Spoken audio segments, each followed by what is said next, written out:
শুনবেন স্থানীয় সংবাদ।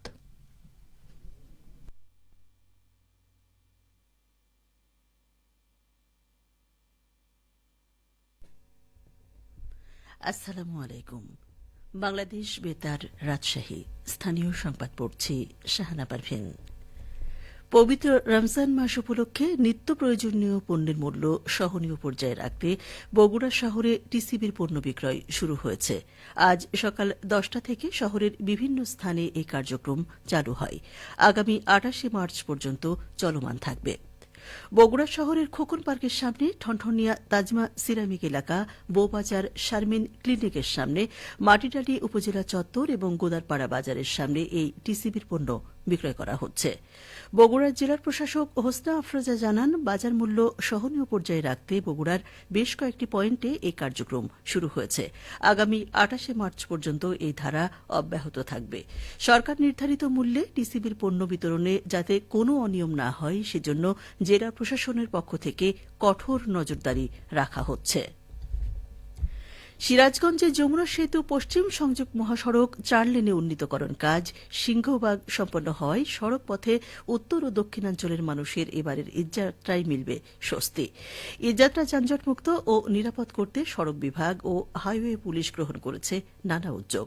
এ নিয়ে শুনুন আমাদের সিরাজগঞ্জ জেলা সংবাদদাতার একটি বিশেষ প্রতিবেদন।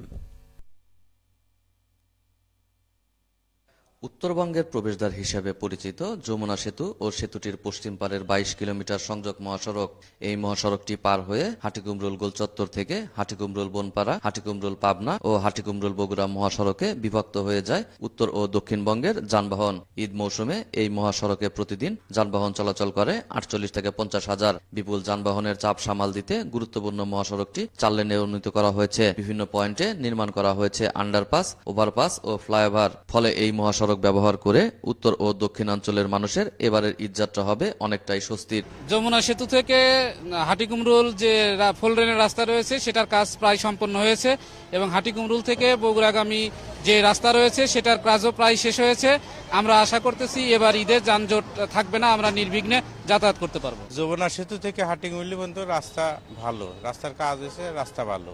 ঈদ উল ফিতরে উত্তর ও দক্ষিণাঞ্চলের মানুষের ঈদযাত্রা নিরাপদ করতে মহাসড়কে 3 স্তরের নিরাপত্তা নিশ্চিত করা হবে বলে জানান হাইওয়ে পুলিশ বগুড়া রিজিয়নের পুলিশ সুপার মোহাম্মদ শহীদুল্লাহ। যে আমাদের রাস্তার যে সমস্ত জায়গাতে নির্মাণাধীন রয়েছে, অনেক জায়গায় কাজ শেষ হয়েছে, আবার অনেক জায়গায় নির্মাণাধীন রয়েছে, এটা আমরা কত দ্রুত বুঝে নিতে পারি এই জন্য একটা সমন্বয় সভা করেছি আমরা শাসকের সাথে। তবে নিরাপত্তা এবং এই নির্বিঘ্ন যাতায়াত করার জন্য হাইওয়ে পুলিশের পক্ষ থেকে সর্বোচ্চ সহযোগিতা করা হবে এবং আমরা এক্ষেত্রে 3 স্তরের নিরাপত্তা ব্যবস্থা নিশ্চিত করব।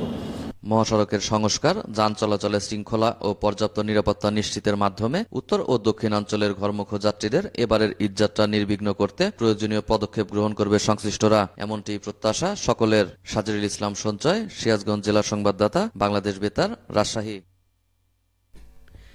নওগাঁয় 25 মার্চ গণহত্যা দিবস ও 26 মার্চ মহান স্বাধীনতা ও জাতীয় দিবস যথাযোগ্য মর্যাদায় উদযাপন উপলক্ষে প্রস্তুতিমূলক সভা অনুষ্ঠিত হয়েছে। আজ সকালে জেলা প্রশাসকের সম্মেলন কক্ষে অনুষ্ঠিত সভায় সভাপতিত্ব করেন জেলা প্রশাসক মোহাম্মদ আব্দুল আওয়াল।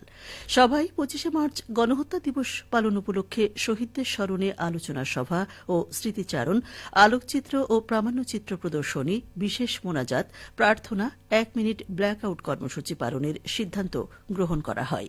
স্বাধীনতা ও জাতীয় দিবস পালন উপলক্ষে সূর্যোদয়ের সাথে সাথেই শহীদদের প্রতি শ্রদ্ধা জানিয়ে শহরের মুক্তির মোড় শহীদ স্মৃতিস্তম্ভে শ্রদ্ধা নিবেদন, জেলা স্টেডিয়াম মাঠে জাতীয় পতাকা উত্তোলন, সমাবেশ ও কুচকাওয়াজ, সকল মসজিদ, মন্দির ও অন্যান্য ধর্মীয় উপাসনালয়ে বিশেষ মোনাজাত ও প্রার্থনা, শিক্ষার্থীদের অংশগ্রহণে চিত্রাঙ্কন ও ক্রীড়া প্রতিযোগিতা, আলোচনা সভা, মুক্তিযুদ্ধের উপর নির্মিত চলচ্চিত্র প্রদর্শনী সহ বেশ কিছু কর্মসূচি পালনের সিদ্ধান্ত গ্রহণ করা হয়। খেলার খবর। ক্রিকেট। সিরাজগঞ্জে শুরু হল prime bank school cricket tournament. আজ সকালে শহীদ শামসুদ্দিন স্টেডিয়ামে বাংলাদেশ ক্রিকেট বোর্ডের ব্যবস্থাপনায় ও জেলা ক্রীড়া সংস্থা আয়োজিত টুর্নামেন্টটি উদ্বোধন হয়। রাউন্ড রবিন লীগ পদ্ধতির এই টুর্নামেন্টে অংশগ্রহণ করছে 4 স্কুলের 4টি দল। প্রতিটি দল 50 ওভারের 3টি ম্যাচ খেলবে। উদ্বোধনী খেলায় প্রতিদ্বন্দ্বিতা করছে শহরের ভিক্টোরিয়া হাই স্কুল একাদশ ও জাহানারা স্কুল একাদশ। টসে জিতে ভিক্টোরিয়া স্কুল একাদশ ব্যাটিং করছে। উদ্বোধনী অনুষ্ঠানে প্রধান অতিথি হিসেবে উপস্থিত ছিলেন সিরাজগঞ্জের জেলা প্রশাসক ও জেলা ক্রীড়া সংস্থার সভাপতি মোহাম্মদ নজরুল ইসলাম। তিনি বলেন, দেশের ক্রিকেটকে ভালো খেলোয়াড় উপহার দিতে ভূমিকা রাখবে স্কুল পর্যায়ের এই ধরনের টুর্নামেন্ট।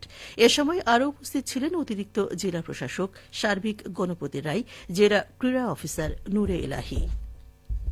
সবশেষে আবহাওয়া। আজ দুপুর 12টায় রাজশাহীতে তাপমাত্রা ছিল 29.5 ডিগ্রি সেলসিয়াস। এ সময় বাতাসে আপেক্ষিক আর্দ্রতার পরিমাণ ছিল 23%। রাজশাহী ও পার্শ্ববর্তী এলাকায় আজ ইফতার সন্ধে 6টা 12 মিনিটে এবং আগামীকাল সেহরির শেষ সময় ভোর 5টা 3 মিনিটে। সংবাদ শেষ হল। আমাদের পরবর্তী সংবাদ দুপুর 2টা 5 মিনিটে।